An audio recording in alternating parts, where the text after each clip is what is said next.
tatlong araw po nilang gumagawa. Wala pang tubig? Ilang araw bago magkatubig, kuha talaga yung tubig? Biyernes? Ilang araw yon? Ilang araw sa Biyernes? Asan ng tubig? Yun o. Nakaungaong na ito. Nakaungaong na daw yung tubig. Sabi nila. Pang tatlong araw. Pang tatlong araw nilang ginagawa. Unlimited water na po ito pag nawaya. May patubig na dyan. Oh. Pag tag-araw, kahit ano nang itanim, pwede nang magtanim.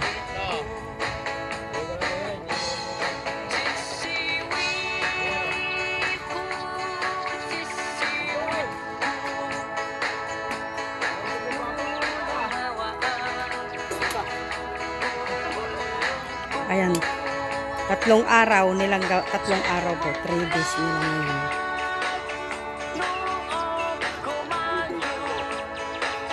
Days pa daw. Magpapatubigan na lahat yan. Pag tag-araw. Saganas na sa tubig. So, ayan po ang ating vlog for today, mga ka-angels. Pang tatlong araw po namin nagpapagawa dito sa bukid, saka doon yung gumagawa ng poste.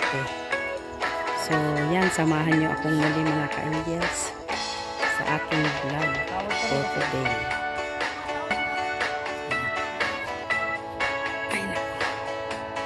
Ayan, may tanim na kalabasa pala dito.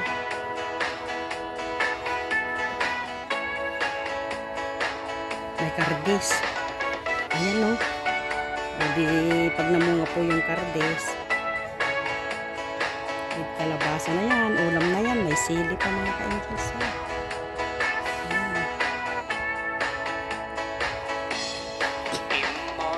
May sili pa. May sitaw pa. Ito lang ang sarap dito. Pero parang kahirap mamuhay dito sa Pilipinas. Mahirap ang pera pero pag masipag ka, hindi ka naman siguro magugutom ka-angels. Ayan o. Yung luwang na bakante. Hanggang doon, sa dulo pa. Naliligo sa flowing. O, ganun po. Ang mayayari. Marami ka. Saka, mahirap po ang tubig sa baryo. Saka kung merong ganyan, makakatulong ka pa sa community. Lahat po ng tao sa baryo pumupunta po dyan. Kasi dala nga po pag tag-ulan, talagang mahirap po ang tubig. Ayan, ganyan lang po siya. Oh. Unlimited tubig. Kapag sa tanghatanghali niyan, ang dami pong tao naglalaba dyan. Pwede rin din pong inumin yan. So, pag nayari, ganun din po yun. Yan. Makakatulong pa sa iyong kababayan dahil malapit lang naman po sa baryo ito. Ayan.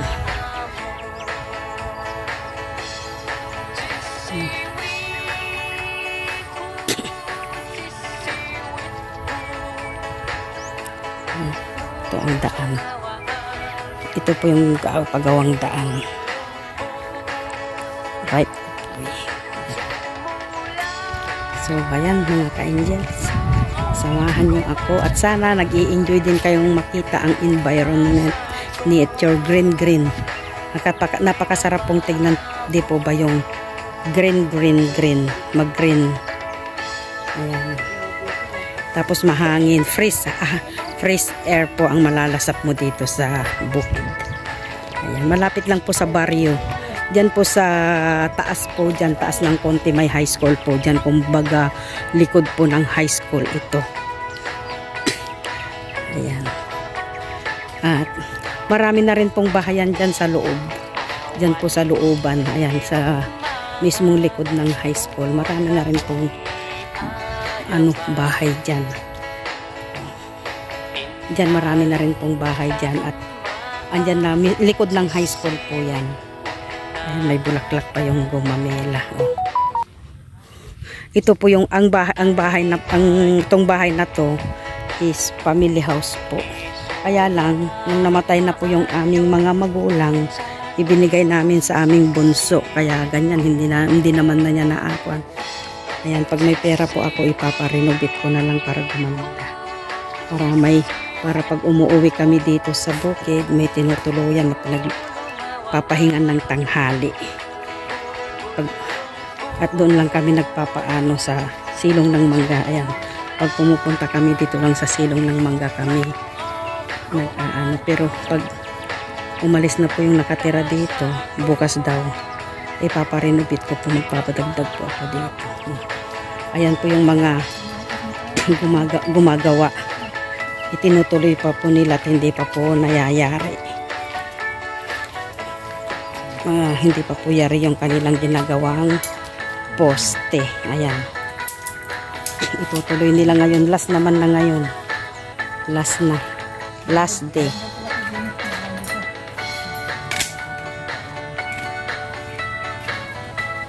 Magagalit sila.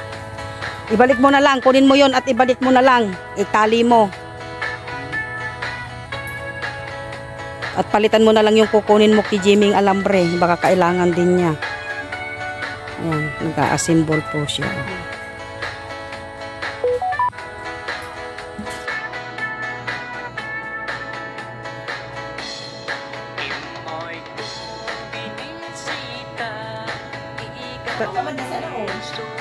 Dos.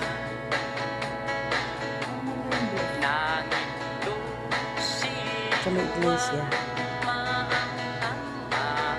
Ipakwa man kanya ni Nerika.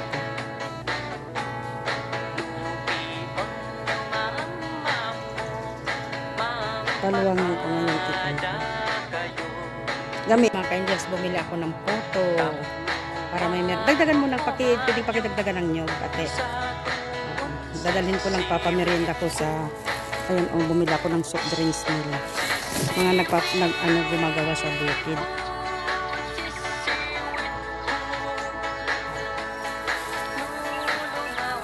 Ay, salamat. Ayan, kutsinta. So, babalik na ako mga ka-angel sa bukid. Napakainit, sobrang init. Hindi na po kasi ako nagluto ng tanghalian. At sabi nila, saglit lang yun, anong oras na. Hindi pa nayayari. So, may dala naman po akong meriendang tinapay, kaya lang bumili ako ng soft drinks at wala din akong dalang tubig. Yan ang tubig nila. Ayan, 3 days. Pangatlong araw na po dito.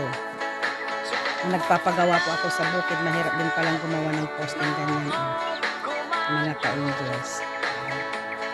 Pagkatapos nila yan, ipapalipat ko po yung mga saging naman doon sa baba at magtatanim kami ng... Ay, alam mo ba, Frank, yung papayang itatanim natin, napakalalaki. Yung 1 kilo, ay yung yung isang bungang ganon, umaabot ng 3 kilo. Ano de? Ang lalaki. Ang tamis naman. Binili namin sa bayan, sa palengke. Ay, kaya sabi ko kay tito mo, ay itanim natin sa bukid yan. Ay, yan lang ang nakuha kung kukunti naman.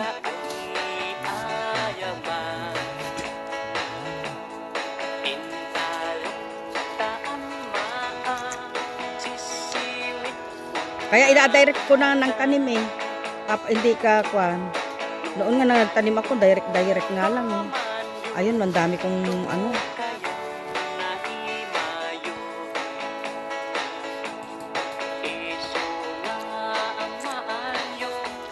Samahan nyo lang kami mga ka-angels dito sa bukid.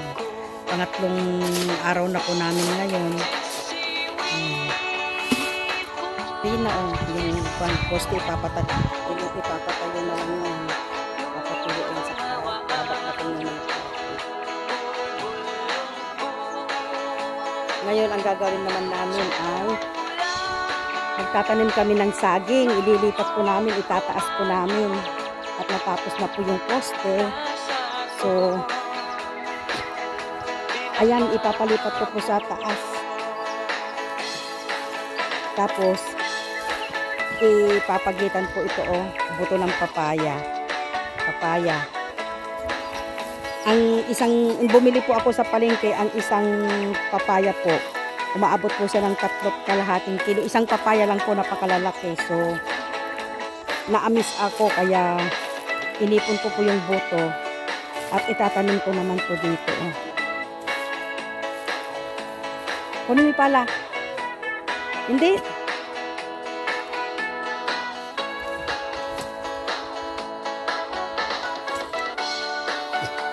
Ayan po, ipapataas ko po yung mga saging na tinanim. At wala naman pong nakatanim dito o sa taas. So, ililipat dito. Tapos, idadirect na po namin itong papaya. Direct na. So, kaya mga ka-ingress.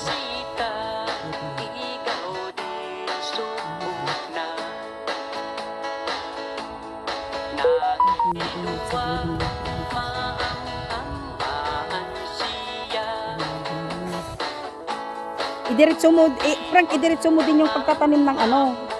Dire-diretso para magandang tignan.